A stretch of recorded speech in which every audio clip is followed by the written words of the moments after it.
Similitudes y diferencias. Hay mucha gente que hace esta comparación que vos decís. Sí, todo esto viene a cuestión de que mañana colocan el busto de Menem en la Casa Rosada, con un acto, ¿bien? Entonces me gustaría, y Milei se ve permanentemente en el espejo de Menem. Sí. Entonces me gustaría que veamos cuáles son las similitudes, pero también cuáles son las diferencias de ese espejo.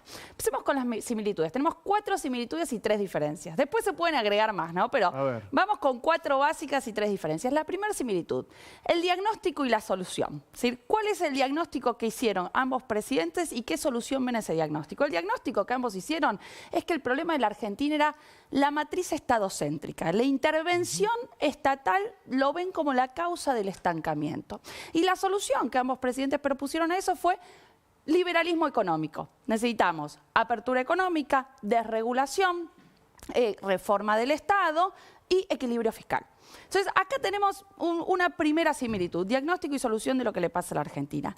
Segunda similitud, una visión religiosa de la política. El rol que la religión tiene en su visión o en el lugar que ocupan como presidentes. Milei permanentemente está trayendo citas de la Biblia, se ha comparado a sí mismo con Moisés, hace analogías con Moisés, habla de las fuerzas del cielo. Y veamos cómo se ve esto en Menem. Vamos a escuchar el primer discurso que él da como presidente, el 8 de julio de 1989, el discurso de Asunción. Escuchemos un breve fragmento del inicio de ese discurso y veamos con qué inicia. Dale.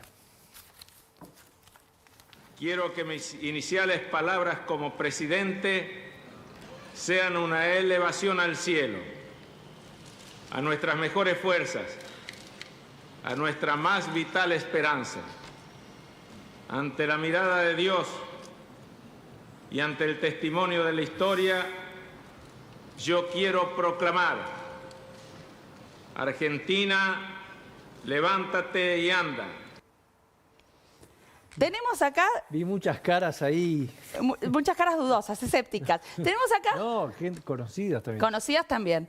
Tenemos acá una especie de alusión a la providencia, ¿no? Hay algo de presidentes profetas en ambos, y ambos tenían, porque Menem también lo tenía, una cosa espiritual muy fuerte, intrínseca. La religión ocupa en ambos presidentes un lugar central.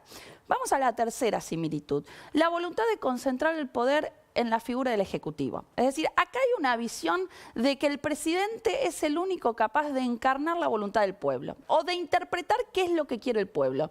Y eso va en detrimento, podríamos decir, de los otros poderes. Es decir, las intervenciones, ya sea del poder legislativo o del poder judicial, son vistas desde esta perspectiva como estorbo, como interferencia frente a la voluntad del pueblo. Hay que ir rápido y en realidad el que entiende lo que le pasa al pueblo es el presidente, no el poder legislativo, que en el caso de Milei es la casta, por ejemplo, ni el poder judicial. Por eso, por ejemplo, el uso de los decretos de necesidad y urgencia.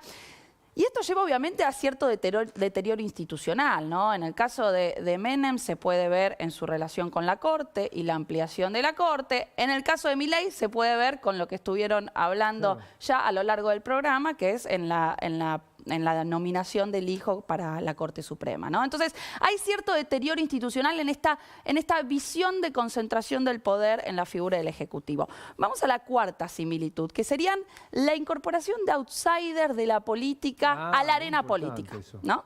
Traer figuras que pertenecen al ámbito artístico, al ámbito deportivo, Reutemann, Daniel Scioli, Palito Ortega. Algunos, viste, ya los incorporamos al paisaje, pero en esa época algunos hoy ya son la casta, digo, y lo vemos a Daniel Scioli, ya no podemos decir que Scioli es un outsider, no podemos seguir diciendo que es un outsider, pero digo, en su momento empezó siendo un outsider.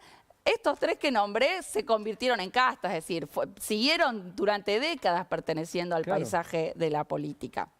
Ahora bien, todas estas diferencias no nos deben opacar, todas estas similitudes no nos deben opacar las diferencias, que tenemos 3 diferencias importantes, diría yo. La primera diferencia importante es el apoyo político que tenía Menem y que Milei no lo tiene. ¿Y a qué me refiero con apoyo político? En primer lugar, el apoyo del Partido Peronista. Hay que entender que Menem ganó elecciones internas en 1988 antes de presentarse como candidato a presidente. Entonces, el Partido Peronista estaba encolumnado. La última gran interna. Por supuesto, la primera y la última. La primera y la última gran interna, elegidos por sus afiliados. Entonces, él tenía el apoyo de todo el Partido Peronista. Y esto también implicaba que tenía una estructura partidaria que Milei no tiene. Pero además tenía el apoyo del Congreso. Y acá hay algo central, que yo diría que es un tema muy actual por la ley Bases. Menem conseguía el apoyo los primeros meses no solo del peronismo dentro del Congreso, sino también del radicalismo. Una de las negociaciones que hace Menem con Alfonsín para adelantar el traspaso de mando fue que los radicales apoyaran las leyes que Menem enviara hasta diciembre. Entonces, ¿eso qué le permitió a Menem? Pasar dos leyes importantes, lo que serían las leyes ómnibus de Menem, la reforma del Estado y la ley de emergencia económica, las pudo pasar porque tuvo el apoyo del Congreso y porque los radicales la pasaron, la aceptaron. Y esto Eso lo hizo... tiene que ver, perdóname, Sí. por de dónde venís, que el radicalismo asumía que venía de una hiper, de la que era responsable, y ahora venís de un lado distinto. No digo que no sea Ni grave la hablar crisis. ni hablar que el trasfondo de la hiperinflación permitió o generó esta situación de emergencia que le permitió a Menem hacer pasar estas leyes. Pero además fue parte de la negociación para adelantar el traspaso de mando. Es decir, Menem dice, yo asumo en julio, tenía que asumir en diciembre, pero los radicales me tienen que dar el apoyo en el Congreso hasta que cambie el Congreso como va a cambiar en diciembre, ¿no? Entonces, ahí hubo un acuerdo de gobernabilidad. Eso Milei no lo tiene. Eso le permitió a Menem que en los 2 primeros meses ya tenía aprobada la reforma del Estado y la ley de emergencia económica. Acá hay algo clave que estamos viendo, que es los tiempos que le está llevando a Milei pasar, por ejemplo, la ley Bases. Digo, ya llevamos 5 meses, casi 6 meses, ¿no? Menem lo hizo en los 2 primeros meses. Entonces acá me parece que hay una diferencia central en el ritmo, enorme, ¿no? en el ritmo en el cual vos estás mostrando las condiciones de gobernabilidad.